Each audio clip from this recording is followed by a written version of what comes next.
Well, coming up on show 736, Jeep's got some EVs on the way, and considering it's where Fiat Chrysler makes all its money, I bet they're going to be good. Stick around, I'll give you the details.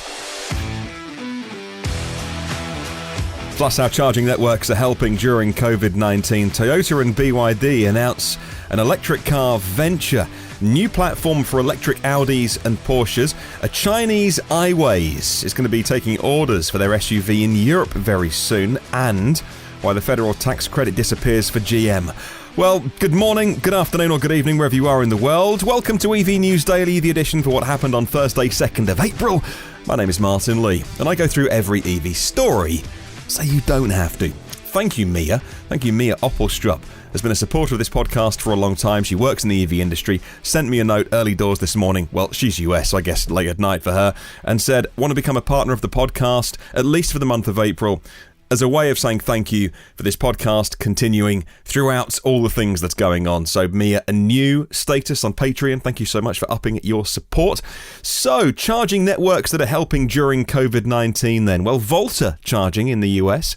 They say we're using our ad-supported free charging network to spread CDC messages about staying home, social distancing and self-care. Over 1,000 screens in the US, and majority located directly in front of essential businesses like grocery stores to make sure people see it. Yeah, Volta are the ones that have the big advertising screens and offer free DC fast charging in return in the US. And then here in the UK at BP Chargemaster, I saw them tweet out yesterday. They're offering free charging for any emergency services fleets. They're waiving the subscription fees in April and May. For people like me who are a monthly subscriber to Polar. Lending the Milton Keynes EV Experience Centre cars, which would normally be in the shopping centre for people to go and see in Milton Keynes. Well, of course, there's no shops open, so they've lent those cars out to the Met Police and Milton Keynes Council, and they are also BP Chargemaster supporting the staff and volunteers at the NHS. I'm sure there's many more examples. Spot any, forward them on. My email is hello@evnewsdaily.com. Hey, lead story today is probably a bigger story than it might seem at first. After showcasing the Jeep Renegade 4xe and the Compass 4xe, they're plug-in hybrids by the way, after an epic 4,000-kilometre road trip. They showcased them at the Geneva Motor Show last year. Jeep has commenced cold weather testing for the Compass and Renegade plug-in hybrids in Sweden. Well, they're taking a 4,000-kilometre trip from the SUVs are going to start at the MIA plant in Turin to the proving ground in Lapland, according to Carwhale's website. Both the SUVs are powered by a turbocharged 1.3-litre petrol unit mated to an electric motor. The way they do it is the standard combustion engine powers the front wheels. The electric motor takes care of the rear axle. And I'm guessing the Jeep engineers got some funky software working out what happens between those two to make sure that you keep it pointing in a straight line. That is effectively an electrified all-wheel drive system without having to worry about joining it all up. Well, the Renegade has a combined output between 190 brake horsepower and 240. That's good enough for 0 to 62 in 7 seconds. On the other hand, the Compass plug-in hybrid will put out 240 brake horsepower. Not sure what they'll do 0 to 60, but both cars have a pure electric range of about 50 kilometres and a top speed of about 130 k's. And why is this important? Because Jeep is pretty much the cash cow for Fiat Chrysler. At least in North America. Obviously we don't talk about the fossil gobbling cars very much on this podcast because I'm not that much of a car nerd that I'm studying the combustion sales tables. I'm more interested in EVs, but I can tell you that Jeep is the one that does all of the action. And yeah, that's kind of an exaggeration. I'm over-egging the pudding a little bit. Okay, Ram does quite a lot. They'll do like 600,000 Ram in a year, maybe about 1 million Jeep in North America in a year. Anything else, like, Fiat, as in the name in Fiat Chrysler, nah, they're just selling none of those in comparison. So the point I'm getting at here, making a short story long, when they make an electrified Jeep, they're going to get it right because it's a lot of money at stake.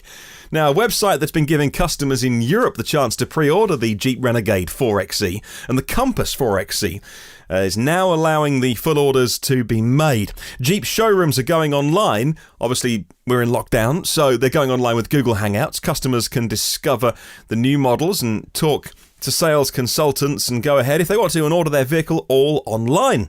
Italy is the first market to use this remote contact ordering technology, and that will be extended to other countries soon. Green Car Report says that while FCA hasn't confirmed whether the plug-in hybrid Renegade and Compass are going to be headed to the US, it has widely teased the Wrangler, which is built on some components carried over from the Pacifica hybrid van, actually. That's the one that America's definitely going to get. Well, the global president is Christian Munier and said that the US will move to electrification faster than most people predict. And he noted that going electric is, and I quote, an opportunity to improve the capabilities of our trucks and SUVs and make it even more exciting off-road and on-road, end quote. Munier said the plug-in hybrid or fully electric forms of their EVs, the Wrangler Rubicon, which is something that I'm not sure he let slip, but it was certainly, for me, the first time I heard about the Wrangler Rubicon in North America. 0 to 60, 6 seconds. That's proper fast. All right, you can keep your Tesla 2.5 seconds. But a Wrangler doing 6 seconds 0 to 60 easily outperforms their gas and diesel Wranglers. I got another quote here from him. He says this, and I quote, "You're going to get the most capable Jeep ever," end quote. And this is the awkward truth for so many car makers. The EV versions of the cars they make, and the trucks and the SUVs, they're just better in every way. EVs are just better in every way. And it's kind of awkward because they don't want to demonise diesel, certainly in some markets. You know my thoughts on it, but anyway. But for the wider general public, if you want to keep the business going at Jeep and at Ram, you kind of got to be promoting your diesels, whilst also trying to tell those people that love their diesels, actually, you know what, the electric ones, give them a try, they're not so bad. There's going to be plenty of people that are resistant to it, but we know that it's going to be a really important set of cars for Jeep. So it looks like the Wrangler Rubicon definitely confirmed, whether it was a slip or not, I don't know, for the US. And then in Europe, the Renegade, they're calling the 4XE. They're plug-in hybrids, Renegade and Compass. Super interesting. Doesn't get any press. You won't see it reported anywhere because it's not Tesla, but really, really important electrification. If they can sell these plug-in hybrids and do well with them, it's a good sign for full electrification coming from FCA. And another massive story that on a different day would have been top of the podcast and actually won't get reported in many places. Toyota and BYD announced a partnership today to develop battery-powered vehicles. That's right, Toyota is the company that does run the TV ads saying, "We choose not to plug in." Looks like they're going to have to start plugging their cars in sooner or later because EVs are coming, like it or not. A flurry of industry tie-ups to share the soaring development costs. This is just the latest, according to the Washington Post today.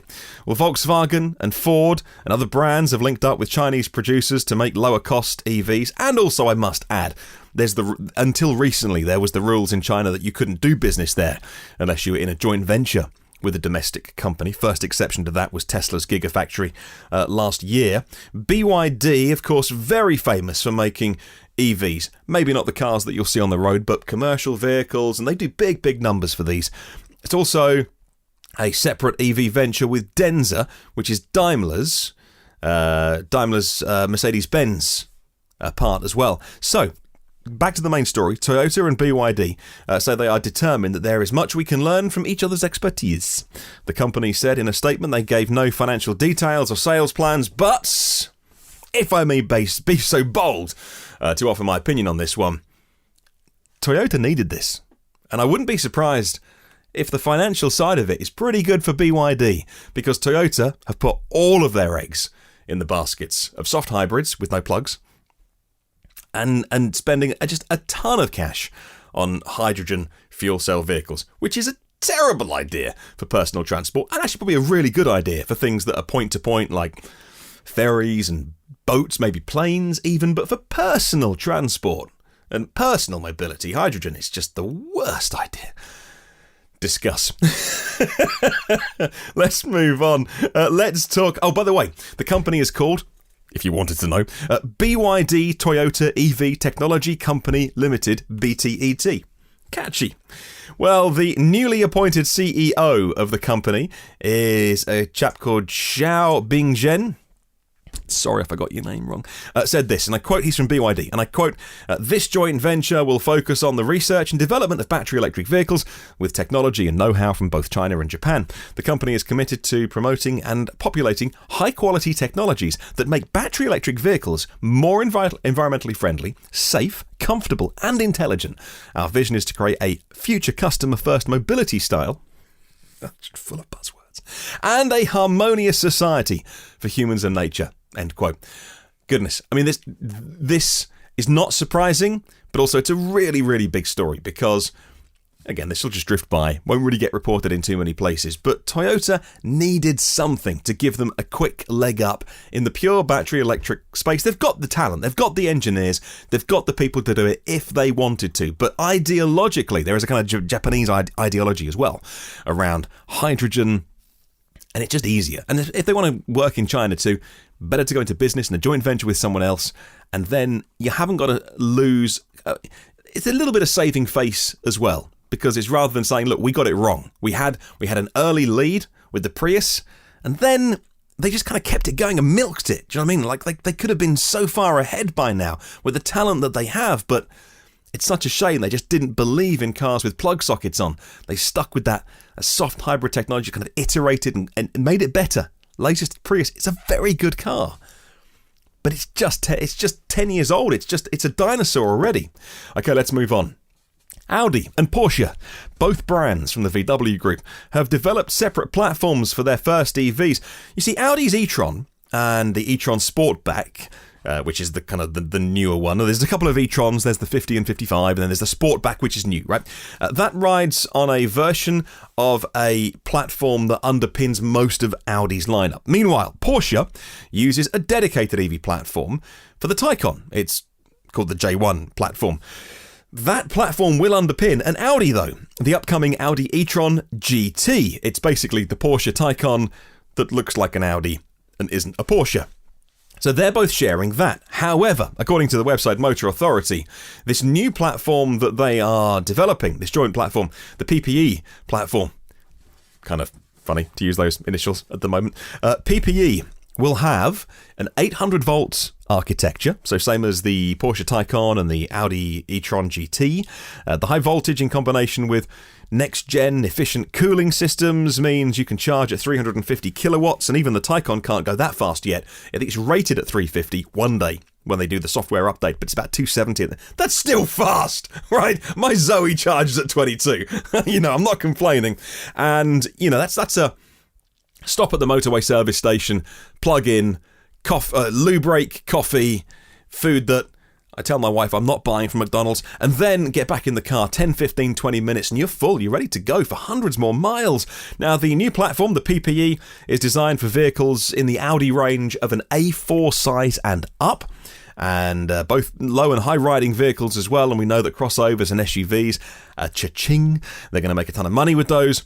And so vehicles based on that are going to have more interior space than the equivalent internal combustion cars. Of course, it's a ground-up EV platform, big battery underneath, frees up all the space inside the cabin. It just makes sense.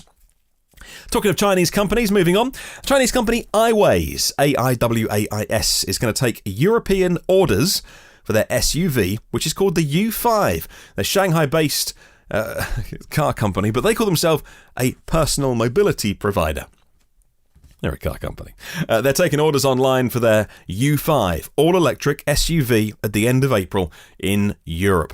A small deposit needs to go down. They've got a direct-to-customer sales model, so no retail. No leasing through dealerships or anything like that. European pre-sale markets and the required deposit. All the details announced at the end of April. Made in China, and following the interruption of COVID-19, production of the European U5 is going to start this July, delivers in August. Let's talk about BMW. New prototypes of the facelifted BMW 5 Series. That's an important car for BMW. They've been caught revealing new details, spy shots in the UK actually, ahead of their launch later this year, says Greg at Autocar. Well, the prototype is the plug-in hybrid powertrain version, and so you've got the ID on the front doors and the flap at the charging points, and we know from these spy shots they're plug-in hybrids.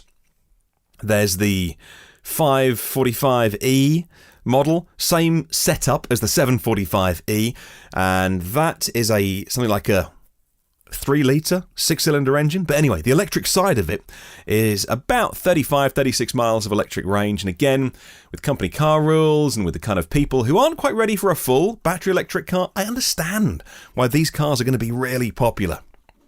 Moving on, and today, or yesterday actually, the beginning of the new quarter, plug-in electric cars made by General Motors are not eligible for the previous federal tax credit, says Inside EVs. During the first quarter, it was already down to $1,875 of money off your tax bill for next year. It's a kind of a rebate thing, rather than a sort of a money off the car, which we have in this country.